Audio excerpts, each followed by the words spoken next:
Hi there, we're going to start the Illuminate Shawl together. You'll need either double pointed needles or whatever your preference is for small circumference circular knitting. The shawl starts at the center and works its way out.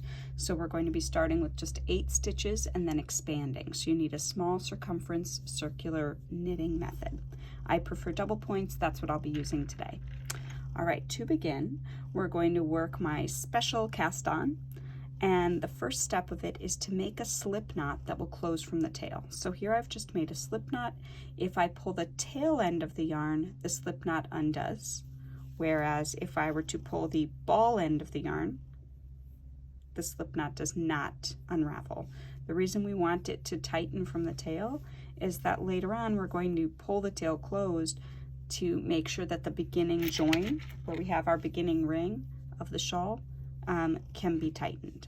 So we're going to start with the slip knot on the left hand needle, and then we're going to work into the slip knot, knit 1 yarn over 4 times. So let's open that up, knit 1 into the slip knot, then yarn over onto the right hand needle. There's 1. Then we're going to work knit 1, yarn over, there's 2, knit 1, yarn over, there's 3, knit 1, and yarn over, there's 4. And then I can take the slip knot off of the left hand needle. Now I just want to point out this yarn over here is not secured to anything, so you just have to be a little bit careful as you're working that you don't lose it on the first row. Okay, so this is our setup here. We've got our stitches cast on. My trick here, I know in the pattern I recommend that you put all the stitches in the round and join them and put a marker to indicate the beginning of the round. I find it's a little bit easier if we work round 1 now onto our double pointed needles, and I'll show you what I mean by that. I've got my needles ready. What I'm going to do is my yarn's way over here on this end of the needle, the left edge of the needle. I'm going to slide my stitches up so that my yarn is at the furthermost stitch. And I'm going to begin working round 1 from this stitch here onto my new double pointed needle. So I'm working knit 1, yarn over, knit 1, yarn over, and now I'm going to pick up my new needle. And again, just be careful with all those yarn overs at the edge of the needle that you don't lose them on subsequent rounds. Knit yarn over, knit 1, yarn over, knit 1, yarn over. Okay, and then with the third needle here, later on I'll use the 4th. I'm going to work knit 1, yarn over, knit 1, yarn over, knit 1. And that last one was the yarn over from the previous row that sort of wasn't secured to anything yet. All right, so now I should have 16 stitches, 4, 8, 12. Oh, and here's the yarn over. That's my 16th stitch, the missing 16th stitch. All right, I counted 15, but there's the 16th. All right, super. So now we've got this sort of started. If you have a spot where you'd feel comfortable putting a marker so that you know where you've got your beginning of the round, do that. So I've got mine right here just to indicate my beginning of the round. Now with my new double point, I'm going to work round 2. What we're doing in round 2 is increasing another 8 stitches, just like we did in round 1, but we're also closing up the yarn overs that we made in round 1. So I have a regular knit stitch right there on needle 1, then a yarn over. Then I'm knitting 1 through the back loop to close the yarn over from the previous row. So here's my yarn over from round 1. I'm going to work it through the back leg.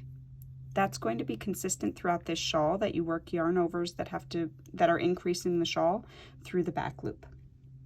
Okay, then I'm going to work a knit 1 and knit 1 through the back leg again because that was a yarn over, and then I do 1 more yarn over. Now I'm repeating that step here 3 more times. So it's knit 1, yarn over. work this stitch through the back leg of the stitch. So I'm going into the back here to twist it closed. Okay, then I'm knitting one, knitting another stitch through the back leg to twist it closed, yarn over. And I'm repeating that 2 more times now.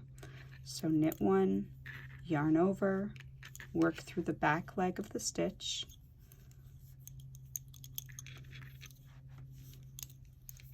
knit one, work one through the back leg here, yarn over, knit one, yarn over, knit through the back leg, knit one, yarn over, knit one, excuse me, knit through the back leg, and then finally ending with a yarn over. Okay, so that closes up that first round of yarn overs. The goal here again is to not have any holes in this shawl unless we're putting in a lace pattern specifically, but for the increasing section we are not. It's going to start getting a little easier now that you have more substance on the needles. Round 3 is the same theme, but you're knitting 3 stitches in between these spines, these single stitch spines. So knit one, yarn over, work the yarn over through the back, and then we have 1, 2, 3 stitches now plain. Then you're going to work through the back leg and yarn over once more. And we're repeating that around the entire round. So knit one, yarn over, work one through the back, knit 3, 1, 2, 1, 2, 3, knit one through the back, yarn over, knit one, yarn over, knit one through the back, knit 3, 1, 2, 3, knit one through the back loop, yarn over, knit one, yarn over, knit through the back loop, knit 3, 1, 2, 3, knit one through the back loop, and end with a yarn over. All right, round 4 affords us a little bit of a break. There are no making yarn overs of this in this round. All we're doing in round 4 is closing up the yarn overs from round 3 by knitting them through the back loop. So as I go, I'm just going to knit the round, and anytime I encounter a yarn over, I'm working it through the back loop. So this is sort of a relaxing round, as relaxed as anyone can be with all these needles in their hands. And, you know, yarn overs sitting precariously at the edges of them. But here we go. So it's 5 stitches, working one through the back loop. So it's knit one, one through the back, knit 5, 2,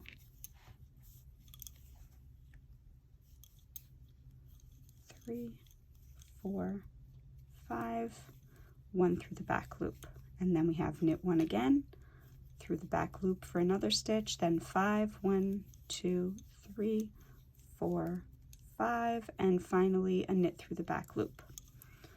So at this point here, I should have 32 stitches. After round 3, I have 32 stitches, and what I like to do is separate them so that I've got 8 stitches on each needle, so that I separate onto 4 different needles my panels, my repetitions.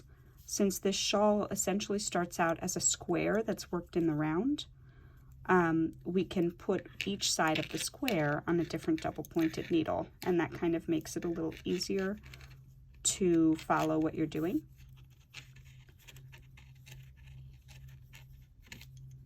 Here we go. So like this. You've got all 4 sides of your square on the double pointed needle. Okay.